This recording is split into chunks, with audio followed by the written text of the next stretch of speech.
تەنها شتێکە من ئارەزووی ئەخوازم ئەوەیە کە ئێوە ئیسفادەیە لەم شتانە بکەن، یعنی ژیانتان بگۆڕێ. و باوەڕکەن بەڕێزان، جاری وایە تۆ کتێبێک ئەتوانی ژیانی خۆتی پێ بگۆڕی، کتێبێک هەیە باسی ئەوە کە چۆن دڵخۆش بی، کتێبێک هەیە باسی ئەوە کە چۆن سەرکەوتوو بی، کتێبێک باسی ئەوە کە چۆن زیرەک بی. تۆ وەرە بیکە بە مەنهەجی ژیانت، با کتێبێک بێت وازی لێمێنە بزانە ژیان تەگۆڕێیانی.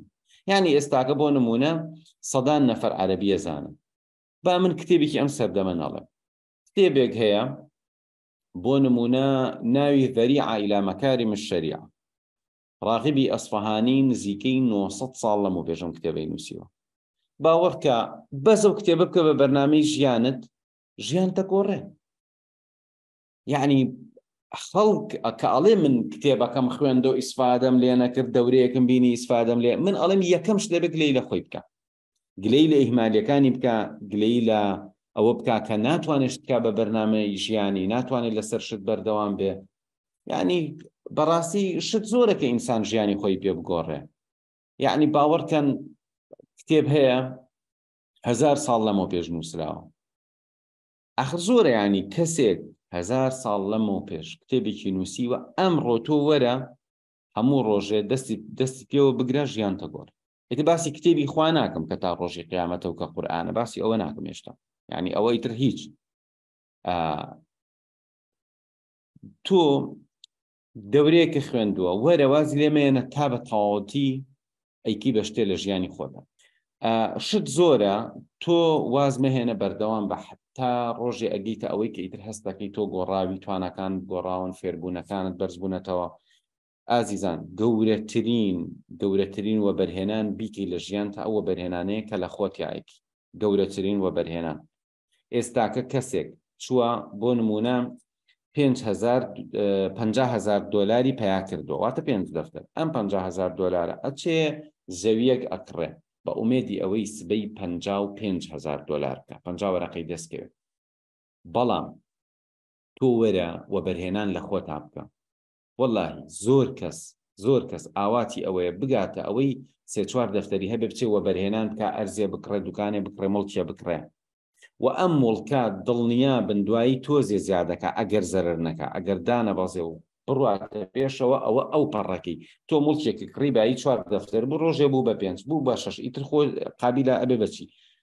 بەڵام وەرە 2-3,000 دۆلار لە خۆتا سەرف بکە، باوەڕم پێ بکە ڕۆژێ خەڵک مانگی 2-3,000 دۆلاری پێ ئەو مەمنونتەوە ئیشی بۆ بکە. وەرە گرنگی بە بەخۆت، وەرە پەرە بەخۆت بە. ئەگەر ئێستاکە 49 نەفەر لە خەتە و هەر یەکێک نزیکەی 200 دۆلاری یاوە، بۆچی یاوتە؟ لەبەروی کەسێک ڕۆشت گرنگیە بە خۆی، پارەی لە خۆیان سەرف کرد. ئێستا تۆ لەبەر خاتری ئەوەی 2 قسە بۆ بکەن، هەفتانە 2-3 دەرسی پێ بڵێن، ئەو مەنهەجە بخەنە بەردەستە ئامادەی 200. تۆ ژەروا ئەبی قابیلە خۆ. ئێمە لە سکی دایکمانەوە نەمان هێناوە. من ڕۆژێ ڕۆشتوم کتێبم کڕیوە، ڕۆژێ ڕۆشتوم دەورەم خوێندووە، ڕۆژێ ڕۆشتوم لای ئەم مامۆستا ئەو مامۆستا شتێ فێر بووم، گرنگیم بە خۆمیاوە. هەمووی چەندم سەرف کردووە، زۆر بە ئاسانی تۆ توانی ئەوانەوە بەرهێنانی تیا بکەیت و ڕۆژێک دەست بکەوێتەوە. وەرە یعنی خۆ هیچی ناوێ. بەڕاستی من حیفم دێ ئێستاکە بەڕێزان تەنها 2 دقەمان ماوە، ئەم 2 دقەی ئیجازە من باسێکی ئەوە بکەم. چی تێچێت تۆ دانیشی ئەم ساڵ بڕیار بی ئینگلیزی فێر ببی، عەرەبی فێر ببی، 100 کتێب بخوێنیتەوە، ڕۆژی 10-15 سەعات بۆ ئەمە تەرخان بکە و مانگی 50,000-100,000 بۆ ئەمە تەرخان بکە. 3 ساڵی تر خەڵک مەمنون تەبێ، خەڵک پارێکی زۆری پێ تۆ قسەی بۆ بکەیت، تۆ ئیشی بۆ بکەیت، تۆ دەرسێکی پێ بڵیتەوە، تۆ لە ئۆفیسەکەیە دابنیشی، تۆ تەلەفۆنی بۆ هەڵبگری، تۆ ئیمەیلی بۆ بنووسی، تۆ دیزاین، یعنی تۆ ئەچی 12 ساڵ ئەخوێنی، 4 ساڵ لە زانکۆ یەیتەوە، کەس ئیشی پێ نایە. ئەی بۆ 2 ساڵ خەریکی خۆت نابی بزانە ئیشت پێن یا ئیشت پێ نایە. ئەوەی کە ئەڵێ من ئەوم خوێند و ئێستا ئیش دەست ناکەی و ئەوانە نەیخوێندووە چۆن ئیش پێیاکە. خۆ تۆ ناکرێ بەڕێزان تۆ لە شتێکا بخوێنی و گلەی لەسەر شتێکی تر بکەیت. من هیوا ئەناسم قەرزارە ناتوانێت دینارێ پێیاکە. هەموو تەمەنی مطالعەی لە سیاسەتا کردووە، چۆ لە بازرگانیە زەرەری کردو. ئێوە کاکە تۆ خەڵەتت کردووە. 4 کتێبە لەسەر بازرگانی خوێندایەتەوە. تۆ ئەتەوێت لە شتێکا دەرەنجامت دەستکەوێت، ئەبێ بڕۆی لەو شتا بخوێنیتەوە. تۆ ئەتەوێت سبەی قسەت کرد بۆ خەڵک گوێ لێ بگرێن.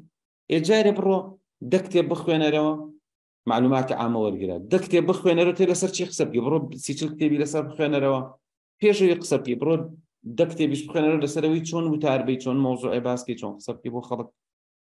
کەواتە بەس بە کتێب خوێندنەوە، بەس بە دەورات، بەس بە گوێگرتن، بەوەی کە کەم کەم ئاوا پارە سەرفکەی بۆ خۆت، بۆ کتێبێ، بۆ دەورەیە، بۆ ڕاوێژێ، بۆ دەرسێ، وەرە لە ماوەی 1-2 ساڵە هەموو کەسێ مەمنونتەوێت. ئێستا هیوایە ئیشی دەست ناکەوێت، ئەڵێ وەڵایی من زانکۆم تەواو کردو، ئێستا ئیشم دەست ناکەوێت، قسمی من ئیشی نییە، بە تەمام بچم لە مەعهەدی دەرمانسازی بخوێنم، ئەوان ئیشیان هەیە. مەزەلێ تۆ بۆچی 2 ساڵ لەوێ ئەخوێنی تو دڵی خۆشە ئەچی شادەی وەرەگری، هیچی سوادەی نییە، دانیشە خۆت پێ بگەێنە. تۆ بە کالۆریۆسێک ئیسفادە نەکردو، ئێستا بە دیپلۆمێک ئیسفادەیەکی. باوەڕکەم زۆر کەس هەیە، من ڕاوێژیان پێ کردوم ئەیانەوێ وا بکەن، ئیشی دەست ناکەوێت لە خۆیەوە چ خۆیانێ بە خوێندنێکەوە 4 ساڵ لەوێ پارە بە دایک و باوکی نایەڵێ. بۆ واکەی ئەوەی هاتۆتە بەردەست زۆر ئیسفادەی لێت. بەتاڵی کات لە پارە بە نرخترە، بەڕێزە کات لە پارە بە نرخترە. ئەوەی پارەی نییە ئامادەی ئیشکا بۆ پارە. ئەیگینا ئێستا ئەوەی پارەی هەیە، ئەگەر بزانێت ساڵی لە عمری زیاد دەبێت، ساڵی لە عمری خۆتی پێ بفرۆش، بزانێت چەند پێ. یعنی دڵنیا بن خەڵک هەیە ئامادەیە بۆ 1 ساڵ ملیۆنێک بات. ئەگەر بزانێ 1 ساڵ لە عمری زیاد دەکا ملیۆنێ بە، هیوا هەیە لەو تێ نەیەڵێ بمرێ. کەواتە کات گرنگترە لە پارە. بەڵام کاتەکە کە گرنگترە، جاری وایە کاتەکەت هەیە پارەکەت نییە. خۆ کاتەکەت هەیە، بۆ ناچی ئەو کاتەوە بەرهێنانی تیا بکەیت. ئازیزان ئێستا من دەرسێک ئەڵێمەوە، ئەم دەرسەم لەوە چێ لە بەرامبەریەوە $300 وەربگرم. خۆ تۆ $300 بەم دەرسە نایی، تۆ $300 بەو سەدان سەعاتانە کە من ڕۆژێ لە ڕۆژان دینارێکم پێ نەبوو دانیشتم کتێبم خوێندێتەوە. وا بیری لێکەرەوە. تۆ ئێستاکە سەعاتێک بڕۆی لە شوێنە ئیشکەی، لەوە چ 5,000 پێ بن، 2,000 پێ بن.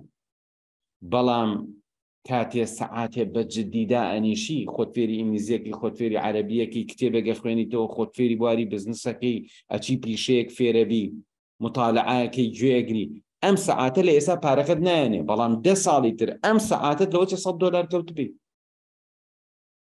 کەواتە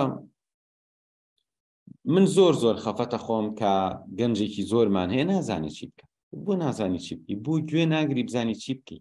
بۆ ناڕێ بخوێنیتەوە بۆی بزانی چی بکەی؟ زۆر خەڵکە بینیم نە بەگوێ ئامۆژگاری دەوروبەرەکەیەکە، نە بە دوایە ئەگەڕێ. بەڕێزان زۆر کەس لە ئامۆژگاری دایک و باوکی بێزارە. تخوا حەیف نییە دایک و باوکێک تەمەنێکی بردوێتە سەر تەجروبەیەکی هەیە، زۆر بیری لێکرد، ڕۆژە بە دڵسۆزی بە کوڕەکەی ئەڵێ کوڕەکەی خۆی تۆڕائەکە. بۆ تۆڕائەکە؟ بۆ دەنانیشی گوێ بگری؟ بۆ مەمنونی ناوی؟ بۆ دەستی دایکت ماچ ناکەی کە قسێکی خێرە بۆکە؟ بەڕاستی حەیف. یعنی کەی پەشیمانە بیتەوە لە 80 ساڵیە؟ خوا گوناح نییە. من زۆر کەسە ناسم تەمەنی هاتوۆتە 40-50 ێستا پەشیمان. کاکە 10 ساڵ لەمە پێش قسەمان کرد، کورە 20 ساڵ لەمە پێش قسەمان، من لە 2004 قساکەم. کابرا لە تەمەنی 40 ساڵان بووە، گوێی لە من گرتووە لەو کاتا شتەکەم بیلۆتی وتوین گەنجە چیە قسەکە لە خۆیە. ئێوە 20 ساڵێکە ڕۆشتووە، ئێستا بووە بە 60، ئێستا پەشیمانە، ئێستا خەفەتە خۆم. یعنی کابراوە بوو بە نزیکی 60 بووەتەوە، من 20 ساڵ لەمە پێش شتێکم وتووە. خۆ من لە وەکوڵە لەسکی دایکمە نەمهێناوە، ئەو کتێبانە خوێندبوویەوە، گوێم لەو کەسانە گرتە بوو، من هاتم قسەکەی ئەوم پێگەیاندی، تۆ گوێ لێ نەگرتم. دەبڕۆ ئێستاکە تەمەنێ بۆ بە 60. ئێستا چیەکی؟ بە قەرزاری، بە فەقیری، بە داماوی ماوی دێتەوە، بە تەنهایی. پەشیمانی دادنایە.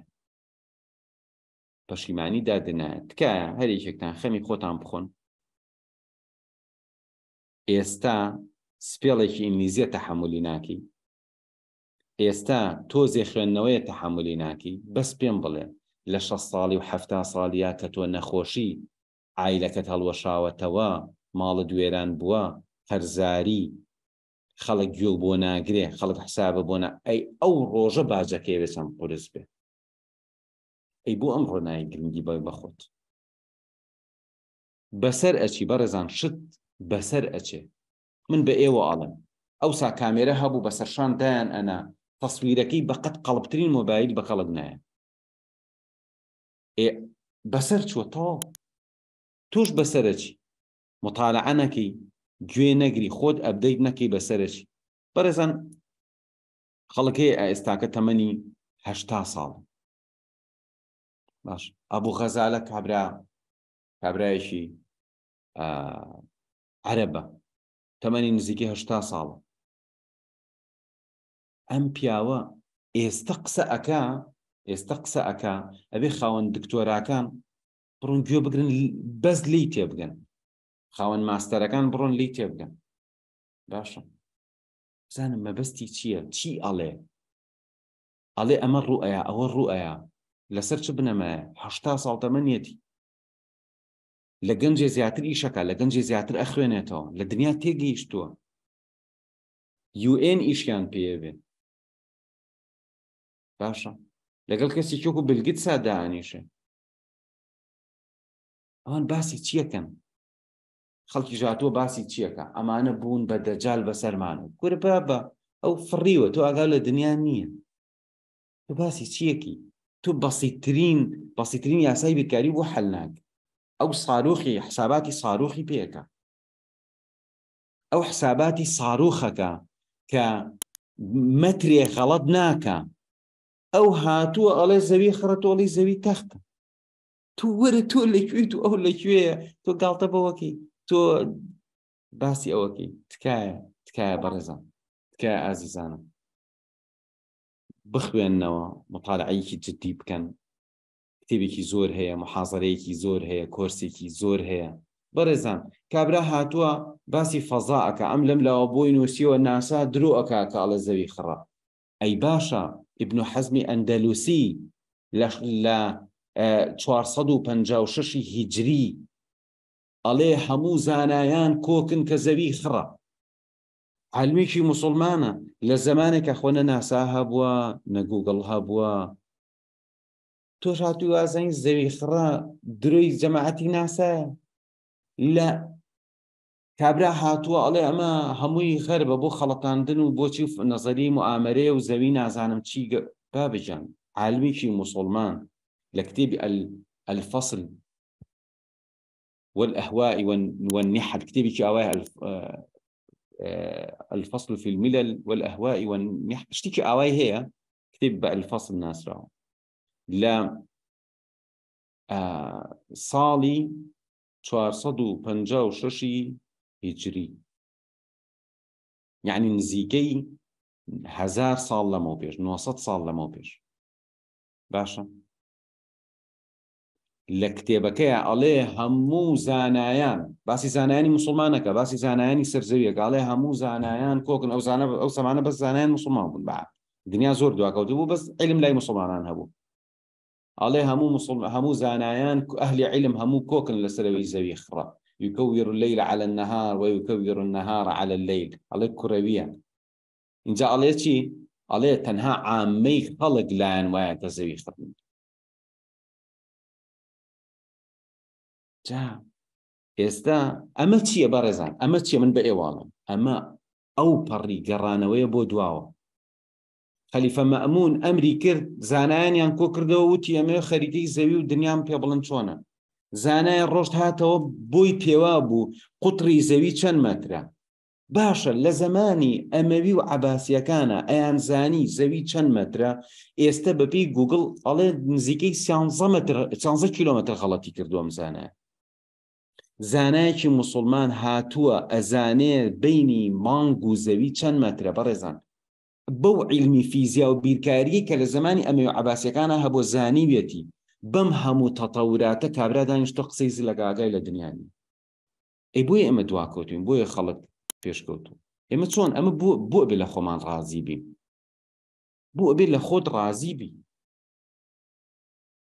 بۆ ئامادەیە کابرا مناقەشەی هەموو جۆرە فکر و فەلسەفەیەکەکە دوو کتێبی لەسەر نەخوێندوێتەوە بەڕێزان ئەمە حەلەکەی ئەزان بەس چییە حەلەکەی بەس ئەوەیە دانیشی علم فێربی دانیشی بخوێنیتەوە دانیشی گوێ بگری دانیشی شت لەبەرکی بەس بەوە ئەبێ ئەتەوێ وەزعی مادی و باش بێ بە خوێندنەوە ئەبێ یعنی ئێستا قسەیەکی زۆر باو هەیە ئەڵێ فەقیرەکان تەلەڤیزۆنەکان گەورێ دەوڵەمەندەکان کتێبخانەکان بڕۆ بزانە ئەبوو غەزالە تێبە خوێنەکەسی تەلەڤیزۆنەکە سەیری حەڵقەیەکە یا دانیشێ گوێ لە محازەرە گرێ کامیانەکە ئەی تۆ کامیانەکەیت